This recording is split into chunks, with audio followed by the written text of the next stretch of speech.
Lagay ng ekonomiya, kalakalan, negosyo at iba pa. Atin ang alamin dito sa Ang Pilipinas Ngayon. Magandang araw, narito tayong muli para sa segmentong Balitang Negosyo at Kalakalan. Tumaas ang bilang ng mga Pilipino na nangutang noong nakarang Oktubre habang papalapit ang panahon ng Kapaskuhan.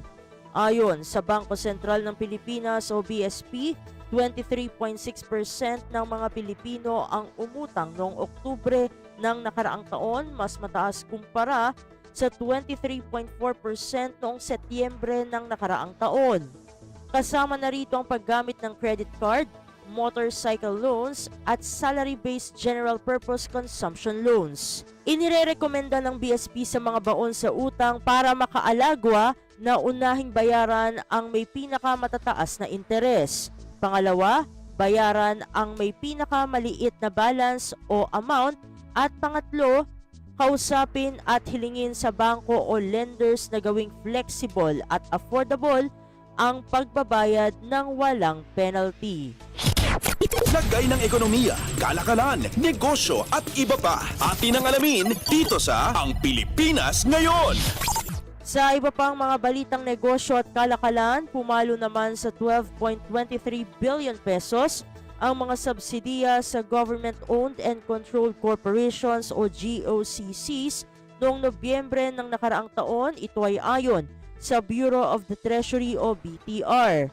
Mas mataas ito sa 11.97 billion pesos noong Oktubre, gayon din sa 6.73 billion pesos noong Nobyembre ng taong 2023. Gayunpaman, ang year-to-date funding ng GOCCs na 129.44 billion pesos ay mas mababa kumpara sa 153.05 billion pesos noong January to November 2023. Ayon sa BTR, ang Government Financial Institutions o GFIs ay tumanggap ng 132 million pesos noong Nobyembre ng nakaraang taon, tumaas mula sa 0 noong 2023 at 15 million pesos noong Oktubre ng nakaraang taon. Mula Enero hanggang Nobyembre ng taong 2024, ang GFIs ay tumanggap ng 5.58 billion pesos, tumaas mula 486 million pesos sa kaparehong panahon noong nakaraang taon. Ang appropriations sa major non-financial state firms ay tumaas ng 11.09 billion pesos mula 4.61 billion pesos noong taong 2023 at 10.72 billion pesos noong Oktubre ng nakaraang taon. Ang total appropriations ay nasa 88.15 billion pesos, tumaas mula sa 71.15 billion pesos hanggang end November 2023. Samantala, bumaba ang disbursement sa ibang state-owned firms sa 1.02 billion pesos noong nakaraang Nobyembre mula 2.13 billion pesos noong 2023 at 1.24 billion pesos noong nakaraang Oktubre. Nagkaroon din ng pagbaba sa January to November 2024 period sa 35.72 billion pesos mula 81.39 billion pesos noong 2023.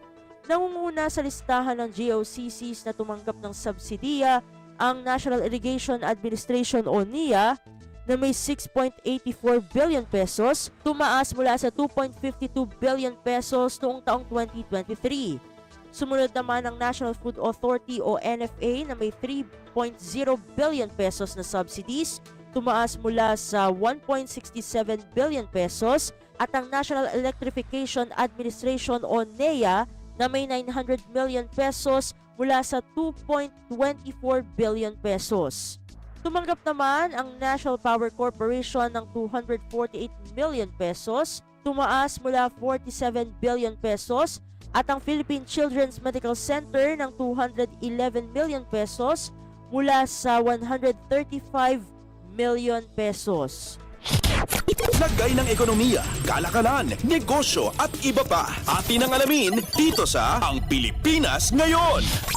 At sa pagtatapos ng ating segmento, nag-issue ang Land Bank of the Philippines o Land Bank ng 2.89 billion pesos na pautang sa halos 65,000 rice farmers sa nakalipas na 6 na taon sa ilalim ng Expanded Rice Credit Assistance of the National Competitiveness Enhancement Fund o ERCA-RCEF. Ayon sa Land Bank, mula 2019 hanggang 2024, ang ERCA-RCEF ay nagbigay ng benepisyo sa 17,767 individual farmers at 270 cooperatives na mayroong mahigit 47,100 miyembro. Karamihan o 98% ng mga borrower ay individual rice farmers. Sinusuportahan ng ERCA-RCEF ang mga magsasaka sa kanilang produksyon at post-harvest activities, gayon din sa pagbili ng makinarya. Ang programang ito ay bahagi ng papel ng Land Bank sa pagpapatupad ng RCEF ng Department of Agriculture o DA na naglalayong imodernisa ang rice sector at pagbutihin ang katatagan at productivity ng mga Pilipinong magsasaka. Nagpahayag din si Land Bank President Lynette Ortiz ng buong suporta sa pagpapalawig ng RCEF program ng 7 pang taon kasunod ng pagpasa kamakailan ng Republic Act No. 11954 na nag-aamyenda sa Rice Tarification Law o RTL. Lagay ng ekonomiya, kalakalan, negosyo at iba pa. Atin ang alamin dito sa Ang Pilipinas Ngayon. At dito na nagtatapos ang ating segmentong Balitang Negosyo at Kalakalan. Para sa Radyo Pilipinas World Service, ito si Steph Vicente. Muli, magandang araw. Lagay ng ekonomiya, kalakalan, negosyo at iba pa. Atin ang alamin dito sa Ang Pilipinas Ngayon.